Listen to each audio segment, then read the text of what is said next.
I think a lot of the things that, like these Bitcoin and trading, listen, there's windows of opportunity for everything.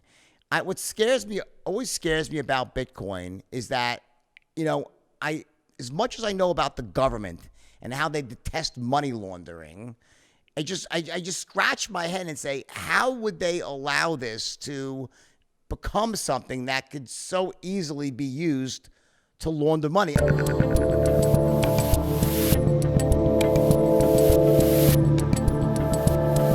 So what right now are you seeing sort of business-wise with all the chaos and with the dinner that you had with your friend last night and everyone's sort of hot on Bitcoin right now, and there's suddenly a whole bunch of, social media alternatives. I think you know a little bit about what I'm doing with locals.com.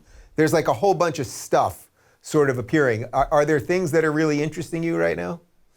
Yeah, so I have my own business, which is doing really well. I'm growing it right now, which is a recruiting business that I'm rolling out, around the world right now, where I help companies scale by finding them salespeople. So that's my long-term, outcome that I see. I think a lot of the things that, like these Bitcoin and trading, listen, there's windows of opportunity for everything.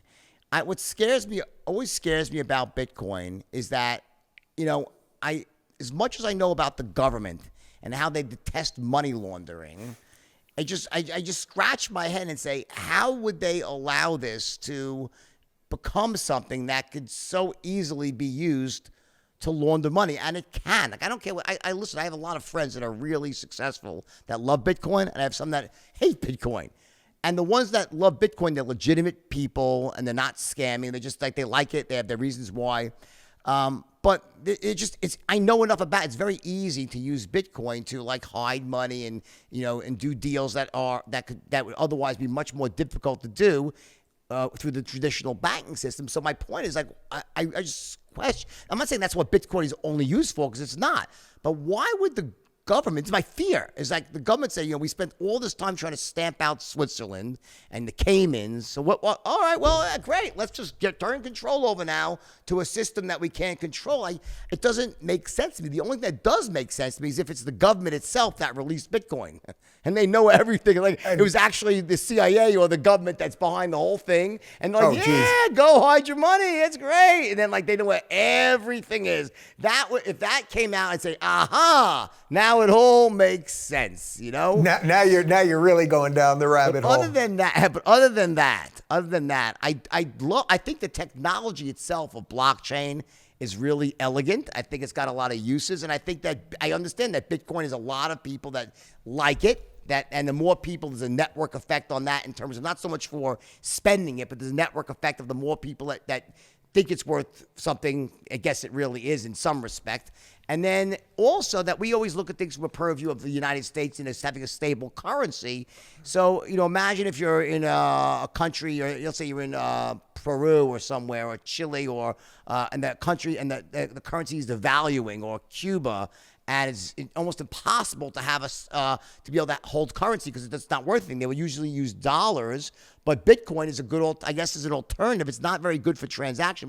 It's a storehouse of value. I guess it's much better than their own basically worthless currency. So I think there's applications for other countries that we probably don't realize as much coming from the United States. I've seen it as I go around the world that people in other countries, they much more think it's like, oh yeah, it's better than my own currency. I'll take that any day. So we'll see. The jury's out. I'm still ambivalent. I think that it could go either way right now. If the U.S. government doesn't step in and try to squash it, I think it could go much higher.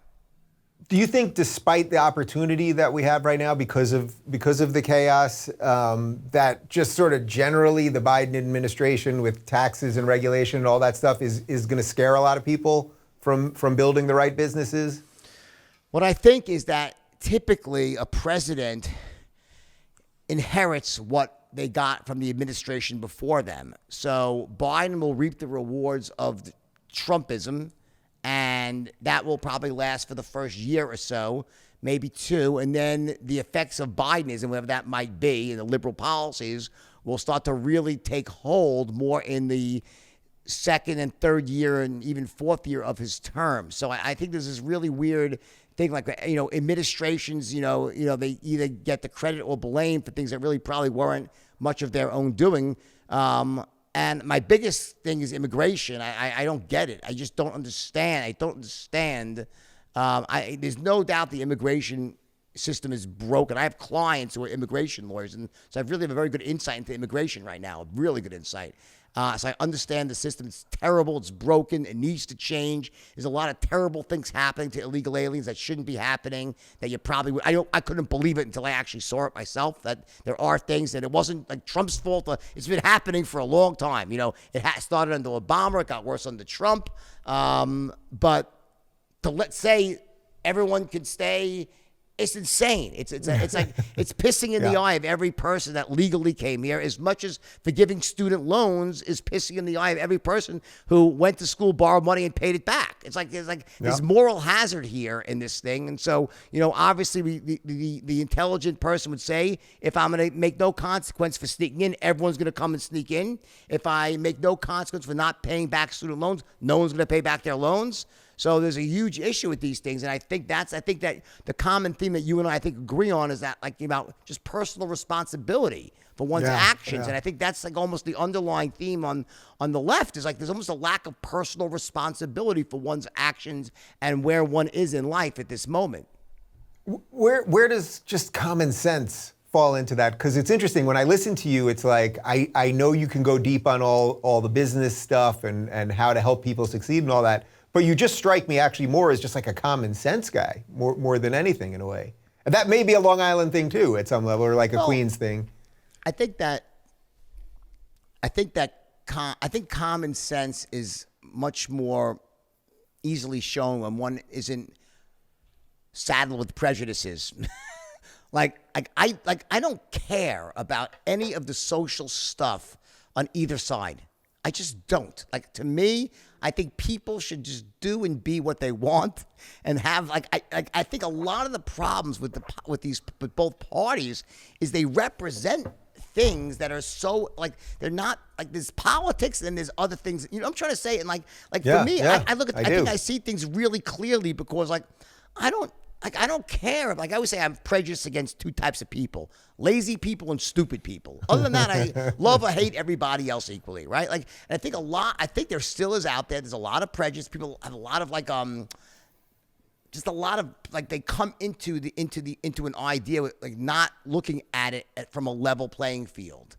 And I think one thing I do pretty well is I'm able to take a step back and go, it's called going better on my own. I just take a step back and say, okay, in truth, all things being equal, let's take the bullshit out of this thing. What's the real truth here? I think I have a pretty decent read.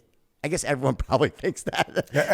Right? No, I really think I have a pretty good read. I'm well educated. I make sure I listen to a lot of different points of view. So I think that if I sound reasonable, it's because I'm not allowing a belief I have about a core belief I have, whether it's about abortion or being gay or this. It's to me, it's so stupid, to allow that to color your judgment for other decisions. But it does. I think it does all the time, and it's really destructive to the country and to the world. I really think it is. If you're looking for more honest and thoughtful conversations about lifestyles instead of nonstop yelling, check out our lifestyle playlist. And if you want to watch full interviews on a variety of topics, check out our full episode playlist. They're both right over here. And to get notified of all future videos, be sure to subscribe and click the notification bell.